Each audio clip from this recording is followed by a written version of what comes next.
Hello my friends, first don't forget to subscribe and to like share our channel YouTube. So in this second video we will continue 2 others chapters of how to become the best version of yourself. Chapter 5, Create Boundaries. Boundaries are one of the most underused ways to be the best version of yourself.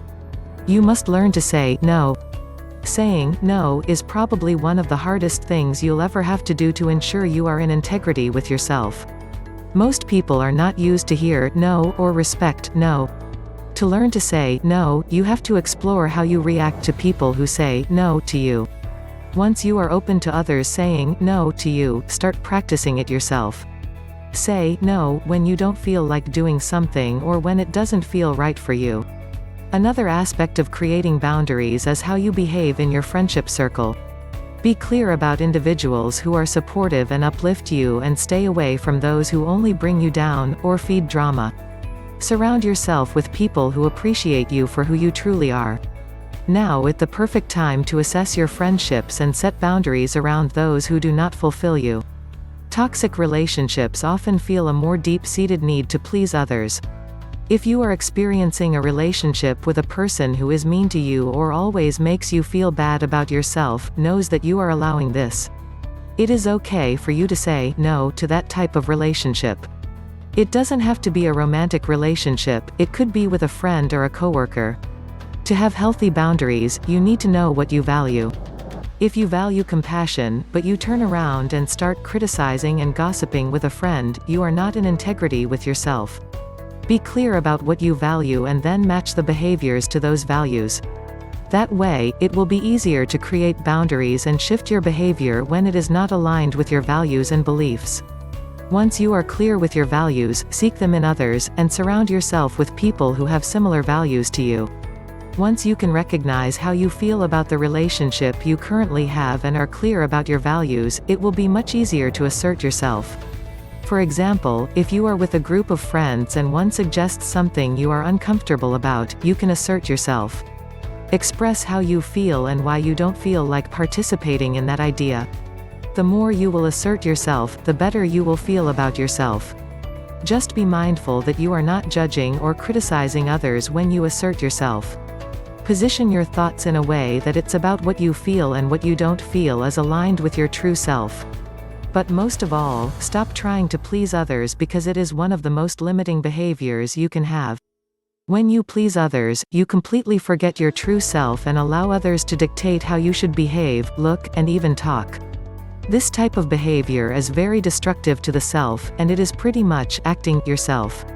You become an actor and live the life that others want you to live in. Once you learn to let go of pleasing others, you start living your own life. You no longer tailor your experience to the image of others but more to what you want and who you are. By doing so, the people around you will accept you for who you are, and if they don't accept you, they are not meant to be in your life. Creating boundaries means recognizing that sometimes you do things to please others, and that has to stop if it makes you feel bad about yourself. Pay attention to when you say yes, and deep down, you don't feel like doing something. Take the courage to stop trying to please others. For example, if somebody asks you to do something for them and you don't feel it's aligned with your needs, just say that it's not a good time for you. You can also say no. Doing what you want doesn't mean free for all, it means showing compassion toward what lies in your heart and do things that bring you joy, fulfillment, and drive. The more you will do things that bring you joy, the less you will need boundaries. You will surround yourself with people who appreciate you for who you are. You won't need to say no, because it will be aligned with your true self. Once you start setting boundaries, you will notice your life changing, and you will find yourself experiencing more positive moments. A life with boundaries is the perfect environment to be yourself and live your best life. If you want to be the best version of yourself, you need to learn to say no and create boundaries. By distancing yourself from things that don't align with your authentic self, you are saying no to distraction and hindrance to living your best life. When you start respecting yourself, you put yourself as the priority. Many people believe it is selfish, meanwhile, when it is done for the right reasons, it serves a bigger purpose. It allows you to have the time, energy, and wellness to be your best self around others. It will enable you to be present for others and, in return, uplift them too. When you find the courage to create healthy boundaries in your life, you quickly are rewarded with joy, happiness, and a sense of being the best version of yourself. Christine Morgan said, "Setting boundaries is a way of caring for myself. It doesn't make me mean, selfish, or uncaring just because I don't do things your way. I care about me too." Chapter 6: Increase your self-confidence and self-esteem. Self-confidence is mostly behavior-based, and it is about knowing what your abilities are, while self-esteem is more mind-based on how you perceive yourself. Self-esteem and self-confidence are not always positively correlated. For example, you can be good at something and trust your skills, self-confidence, but still perceive yourself as a loser, self-esteem. First, let's explore self-confidence and assess how your self-confidence is. Self-confidence is about trusting your abilities and also trust your own judgment and decisions. People with low self-confidence will judge themselves by their actions or what they are incapable of doing.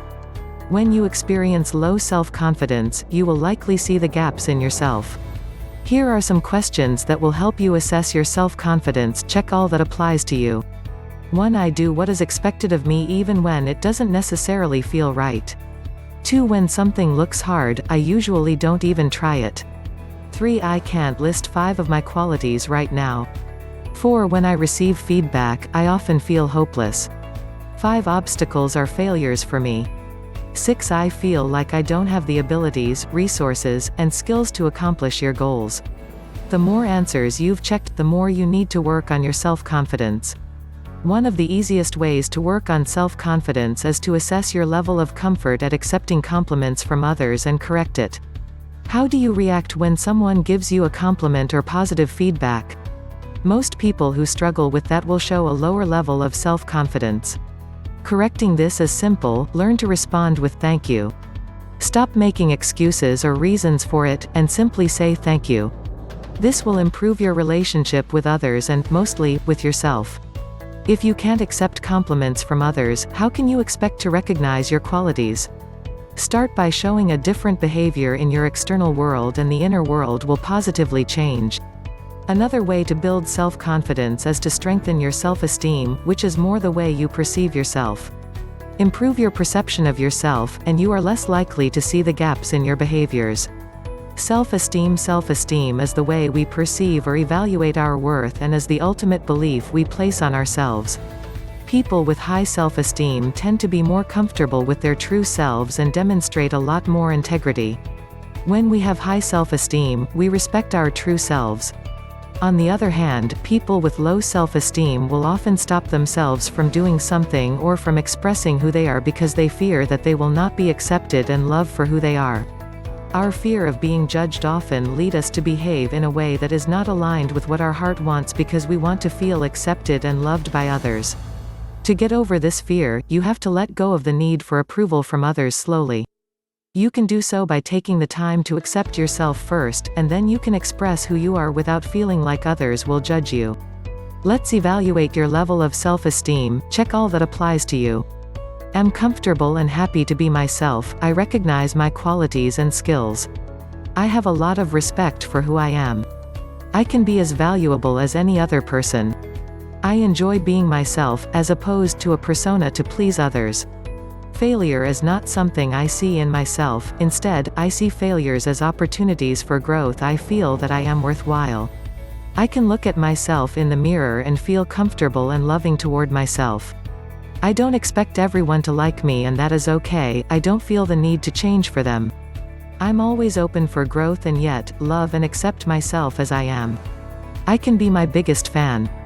The more answers you've checked, the higher is your self-esteem.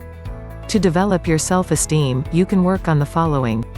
Appreciate yourself. Appreciating yourself means that you are okay with who you are and enjoy being by yourself. Have the goal of becoming your best friend. Take some time to hang out with yourself once in a while.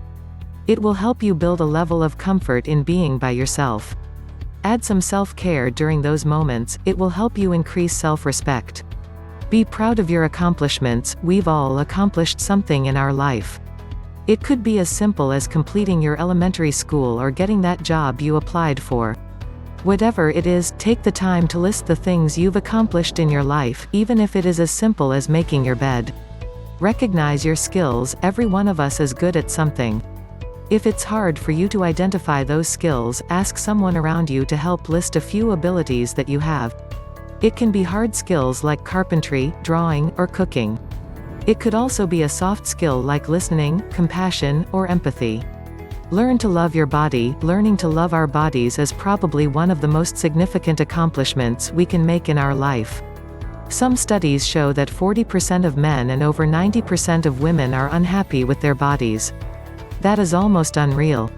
Loving your body is about self-talk, which will be covered in Chapter 9, but also about self-respect. Be your best friend and treat your body the same way you would treat your child or best friend. Be kind, compassionate, and supportive. Compassion toward ourselves will often lead to better self-esteem and higher self-confidence. There is also an aspect of connecting with the self that becomes important. This is the subject of the next chapter. Mia Maestro said, "One can only hope the person you love will make you the best version of yourself." Chapter 7, Connecting with your authenticity. Authentic people are genuine, real, and mostly in integrity with themselves. They don't try to be someone they are not or please people they don't know. They, in some ways, know that they are unique but accept that aspect of themselves. For them, being different is not an issue nor something they thrive to be, they are just themselves. Authentic people also love doing what they enjoy and don't try to copy others' ideas for the sake of being successful. Their success comes from doing what is in their heart, what drives them, as opposed to what inspire others or the majority. One of the best ways to connect with your authentic self is to stop comparing yourself to others. When you compare yourself to others, you automatically feed a belief that you should be like others, that being yourself is not enough. This limits you from being yourself and making it okay. Most of us often compare ourselves to others because we have that belief that others have it better than us. This can transform into envy or jealousy. Take a moment to list all the things that make you happy and fulfill a space in your heart. Now find ways to do more of that. When you do the things that you love, you are being authentic, you are exposing the best version of yourself, and that's why it is fulfilling. Another way to reconnect with your true and authentic self is to rediscover your inner child, the one that didn't care about what others thought. Brené Brown said, "Authenticity is the daily practice of letting go of who we think we're supposed to be and embracing who we are." Chapter 8, Reconnecting with your inner child. When you reconnect with your inner child, you also heal wounds from the past, often associated with the 5 wounds in Chapter 4. The top things you can learn from your inner child are the following: there is no such thing as failures, only experiences. The best way to experience life is through play. It doesn't matter what others think. If you want to scream, scream. If you want to dance in public, dance in public. If you want to sing when you eat, sing when you eat. Love is unconditional. I love my parents no matter what or who they are, from the moment I am born. I live in the present moment. When I am hungry, you know it. When I am happy, you know it. When I am calm, you know it. I am not afraid to express how I feel. It's easy to forgive others, you just have to show compassion and move on. Try to be more like your inner child and awaken that aspect of you that you knew when you were young, but somehow, you've disconnected from growing up. Take the time to play again, to make mistakes, forgive and try something else. Don't be afraid to be vulnerable and do what your heart tells you to do, no matter what others may think. Love yourself and others around you. Learn to love unconditionally once again, show compassion to those around you. And most of all, learn to live in the present moment, stop resisting all those emotions and learn to express them more healthily, and not repress. Stephen Nachmanovich said, "The most potent muse of all is our own inner child." Chapter 9, Tame your inner voice. Self-talk is one of the most powerful forms of communication because it has the power to lift you up or bring you down in a matter of seconds. It is often impressive how we can be mean to ourselves. While most of us would never express hate or diminishing words toward our friends and families, yet, we let ourselves be our biggest bully. The first step is to pay attention to your inner chat. What are the thoughts that cross your mind when you look at yourself in the mirror or when you make a mistake? Be aware that if you practice negative self-talk, this didn't happen overnight, and it will require a lot of practice, awareness, and work to get the habit out of you. Second, try to identify when you are using a lot of negative self-talk. Is it when you look at yourself in the mirror? When you are out with friends, or when you are at work? Once you've identified it, make a new affirmation that will replace your negative self-talk. For example, if you are always criticizing yourself when you are at the gym, that your hips are too big or your belly is not in enough, make a new phrase in your mind that you will use when you are exercising. It could be that you are proud of yourself for taking the time to take care of your physical body. Be aware of your negative chatter and change it to something more positive. Asa Don Brown said, "Self-talk reflects your innermost feelings."